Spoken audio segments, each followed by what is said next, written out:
Boa noite a todos.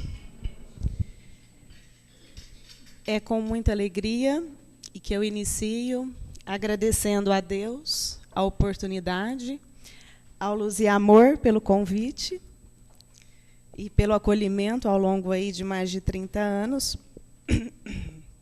E hoje eu venho falar para vocês sobre a parábola da figueira seca, né? Um ensinamento grandioso que Jesus nos dá,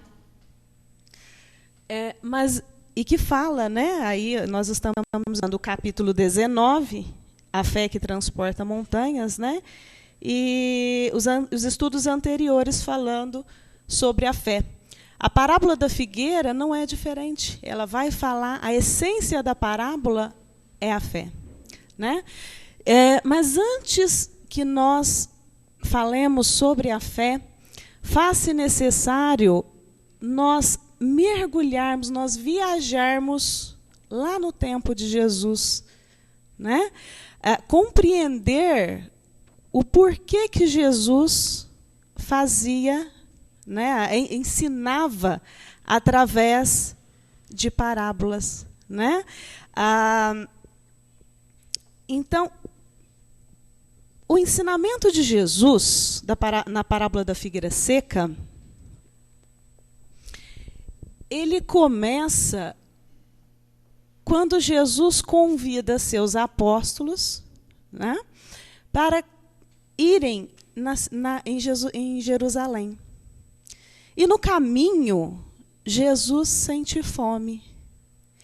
Então, imaginem que Jesus visualiza uma paisagem repleta de figueiras.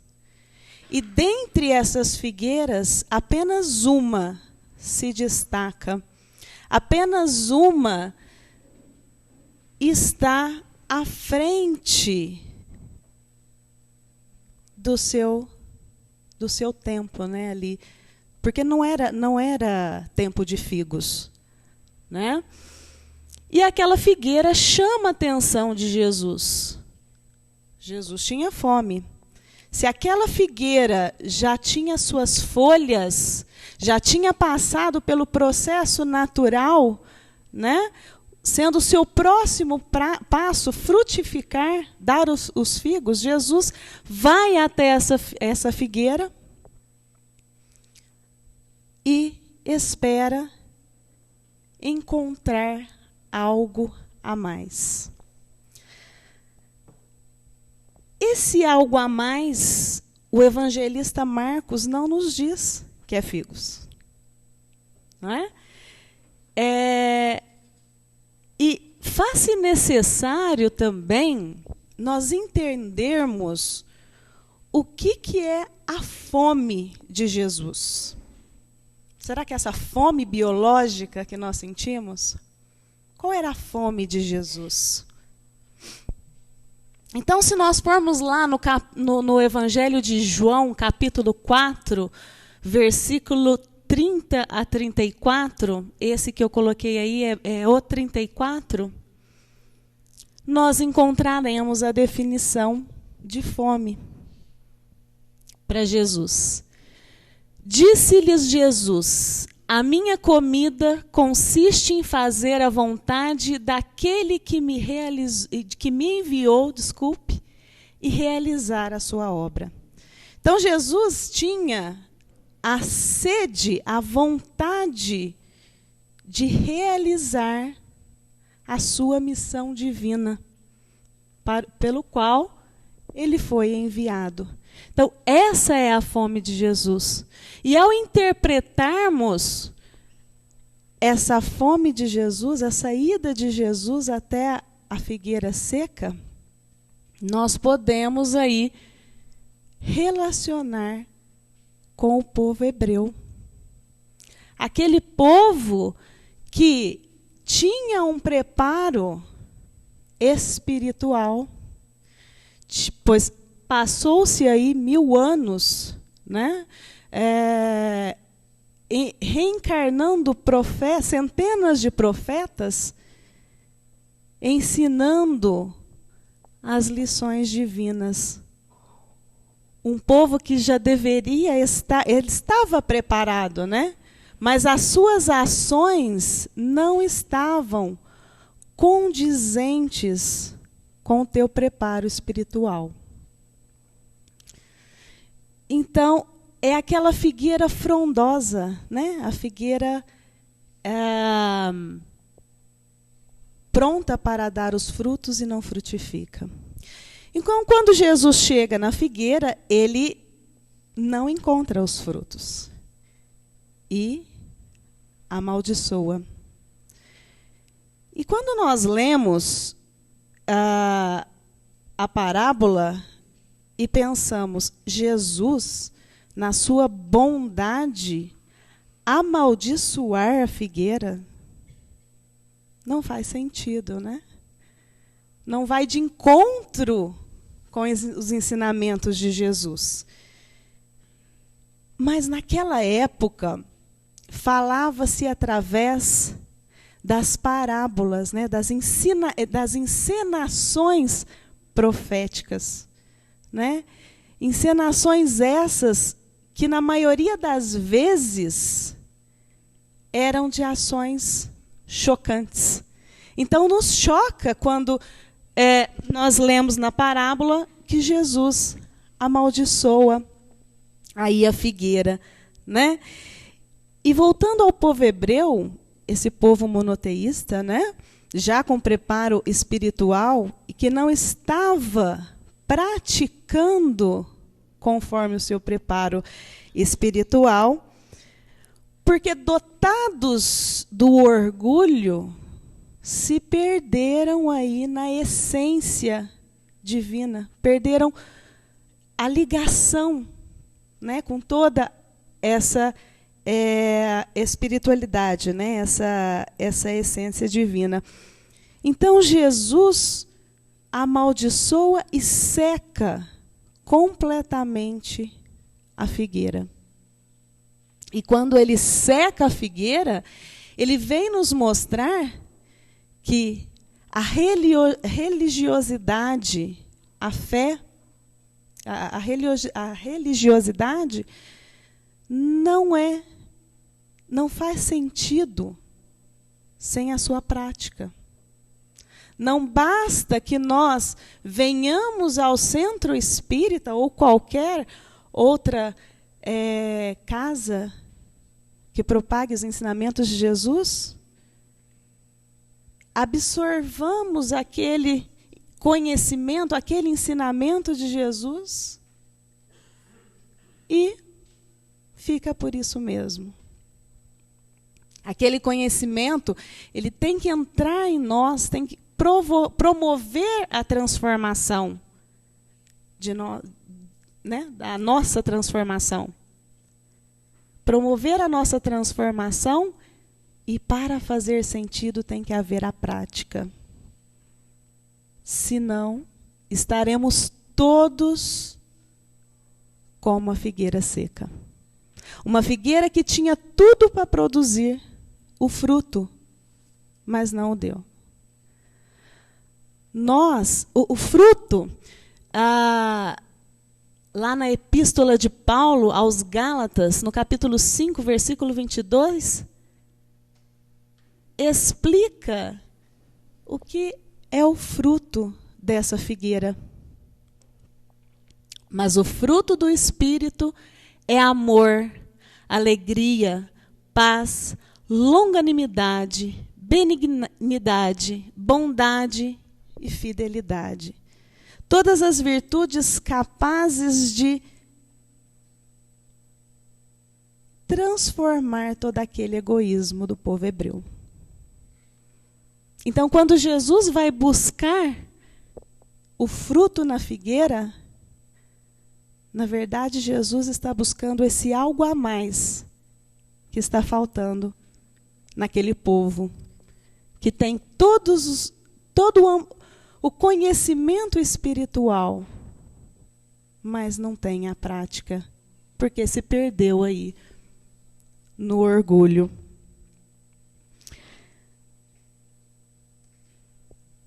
O Evangelho segundo o Espiritismo ele nos traz a figueira seca, simbolizada exatamente pelas pessoas que aparentam o bem, mas na realidade nada produzem de bom. E quando nós recebemos esse conhecimento de Jesus, nós seremos cobrados. Porque nós estamos recebendo um recurso espiritual que vai nos amparar na nossa jornada terrena. E o que nós vamos fazer com esse recurso? O que nós estamos fazendo com os recursos que Deus nos dá? Deus nos dá recursos materiais, recursos espirituais para a nossa jornada aqui na Terra. E o que nós estamos fazendo com eles? Nós estamos colocando em prática? Vamos pegar um exemplo pequeno. Quando nós vemos uma pessoa que está ali passando por um momento de raiva, o que nós pensamos? Nós oferecemos o nosso sorriso, o nosso apoio, ou nós somos levados por essa rotina corrida, ou nós não prestamos atenção, né? O Evangelho nos diz que a figueira simboliza as pessoas que podem ser úteis e não são. Todos nós recebemos, como o povo hebreu, todo o aparato espiritual, a doutrina espírita, a luz do espiritismo na nossa vida. Não obstante, recebemos também a saúde, o nosso corpo, a nossa inteligência. E como que nós estamos fazendo uso desses recursos? Nós estamos sendo úteis ao nosso próximo? Nós estamos fazendo uso desses recursos para o bem do nosso próximo, para o nosso bem no que se refere à nossa evolução espiritual? Na nossa melhoria íntima? Na reforma íntima? Esse conhecimento de Jesus está proporcionando essa mudança? Eu pergunto a todos nós.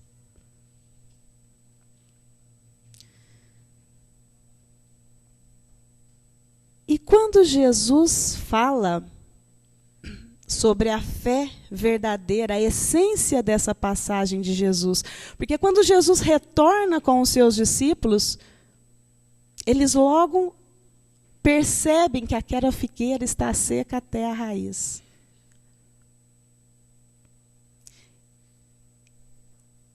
E eles questionam Jesus. E Jesus responde: tende fé em Deus. Mas o que é essa fé verdadeira? É aquela fé que a gente entrega inteiramente à disposição da providência divina. É entregar a nossa vida nas mãos de Deus, confiantes de que Deus fará o melhor para nós. Porque a fé também é a confiança irrestrita no melhor. E essa fé que conduz à bondade, ao amor ao próximo e que gere um bem comum. E a fé que nós estamos carentes no mundo em que nós vivemos hoje. Hoje as pessoas nós estamos repletos de medos, né? Inseguranças. Mas devemos entregar a nossa vida a Deus. Porque todos nós temos um planejamento de vida aqui na Terra. né? E Deus, e nós temos a visão do agora, somente do agora. Mas Deus enxerga lá na frente. Deus sabe o porquê das provações que nós estamos passando naquele momento. As provações que vêm ao nosso alcance a fim de trazer essa mudança no nosso espírito, essa evolução espiritual, que é o objetivo da nossa encarnação aqui na Terra. E junto de todos esses recursos que nós falamos até o momento, conduzir, utilizar, fazer uso deles em favor do nosso próximo, que é o que Jesus nos ensinou ao longo dos 3 anos que ele passou divulgando, né, cumprindo com a sua missão. A fé verdadeira é a fé que transporta montanhas. Nome do capítulo aí que nós estamos estudando. Mas que montanhas são essas? São as montanhas das nossas dificuldades. São as montanhas que nós precisamos transpor para fora do nosso espírito, buscando aí a evolução. Fácil? Não é. Mas completamente possível. E vamos tentando, dia após dia, estudando os ensinamentos de Jesus, trazendo o estudo dos textos sagrados para a luz do Espiritismo. E, mediante ao conhecimento, a prática desses ensinamentos. Né? E no item 10, fala-se sobre a mediunidade. A mediunidade, segundo o meu entendimento, também é um recurso que Deus nos dá para que possamos trabalhar junto a Jesus, né? Porque os médiuns, ele coloca que são intérpretes do Espírito. Nós oferecemos o corpo físico que os espíritos não têm e dada é a comunicação, a mensagem que eles vêm nos passar. Não só essa mensagem que ele vem nos passar, mas também o auxílio ao próximo. O auxílio àqueles irmãos desencarnados que estão ali, né, carentes de uma palavra amiga, de um direcionamento, né? E essa mediunidade, ela é presente em todas as classes sociais. Ela está espalhada, né, pelo mundo todo. Ela independe de classes sociais. Uma faculdade preciosa, quando a serviço do bem, produz bons frutos. Quando fazemos o bom uso da mediunidade. Porque a mediunidade, ela requer disciplina, ela requer estudo, ela requer responsabilidade.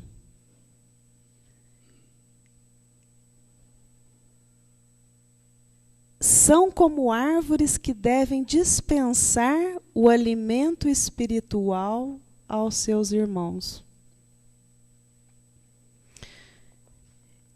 Então, a mediunidade também é um recurso dado por Deus.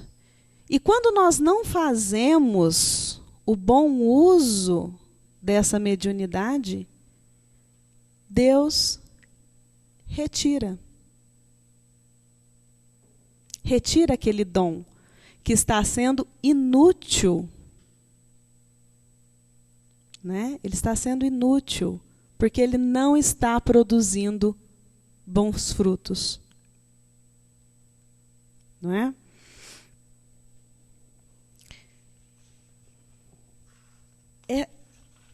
Eu queria falar também a questão da fé, que eu acabei não falando, voltando na fé. Jesus nos disse: podereis fazer o que faço e muito mais. E quando Jesus nos diz que podemos fazer tudo o que Ele fez e muito mais, nós podemos pensar aí no poder da fé verdadeira, no poder da palavra, no poder da oração.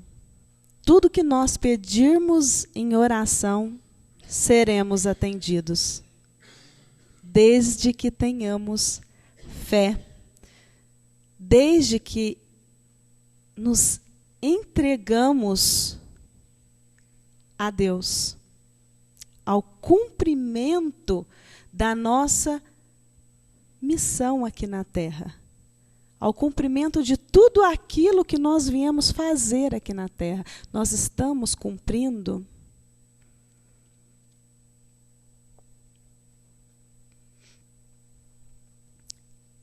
E nesse tempo em que a fé nunca foi tão necessária, faz-se necessário nós orarmos, vigiarmos, né? Essa questão da vigilância espiritual.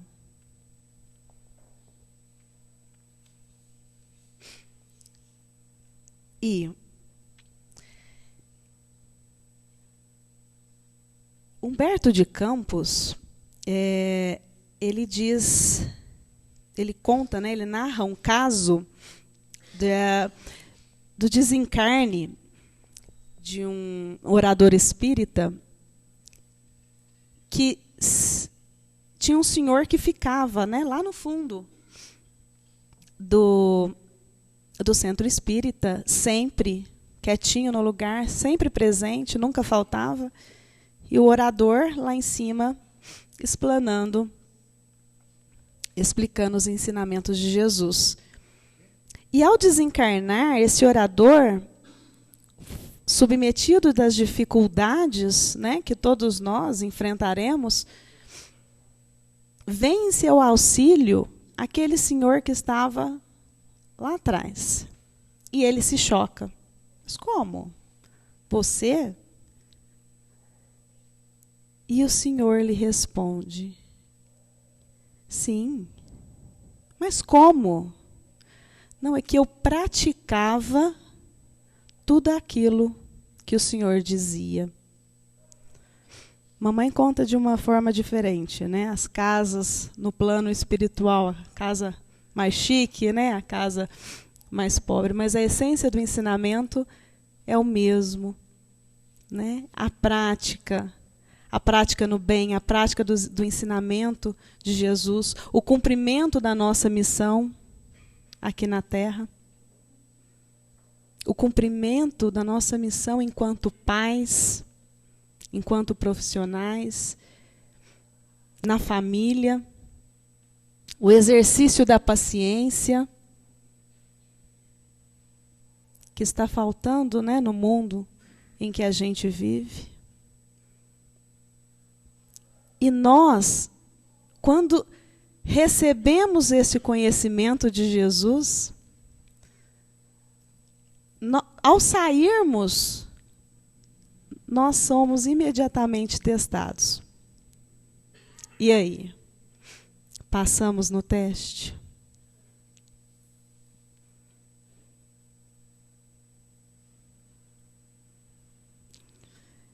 E aí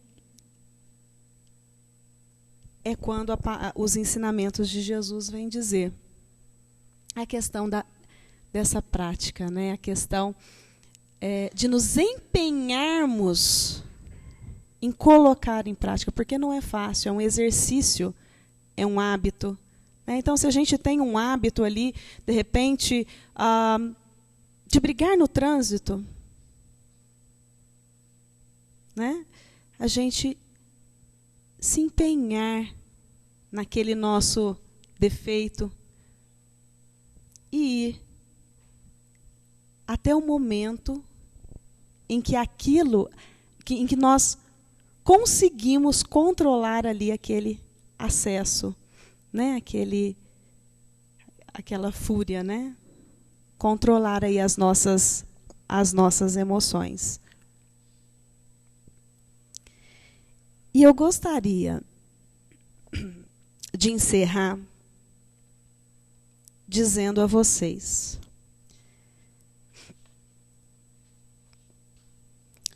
que possamos estudar com mais afinco os ensinamentos de Jesus na sua fonte. Estudar seus ensinamentos à luz do Espiritismo.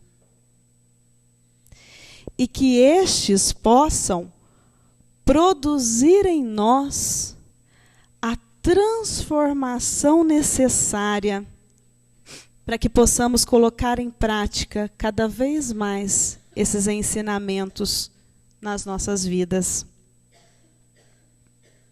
Cumprindo assim o nosso propósito divino. Porque, como já dito antes, todos nós nascemos com um propósito. Que nós tenhamos a fome que Jesus teve quando avistou a figueira. O cumprimento desses propósitos na terra. E que nós possamos dar o algo mais que Jesus espera de nós, com todo o conhecimento que nós já temos. Que nós possamos produzir os frutos que Jesus foi buscar na figueira, que tinha tudo para produzi-los, assim como nós. Nós temos tudo para colocar em prática os ensinamentos de Jesus. Que possamos sair daqui mas conscientes de todos esses recursos de que dispomos na nossa vida, cujo objetivo maior é a evolução espiritual e colocar em favor do nosso próximo, do bem, e em favor da nossa melhoria espiritual.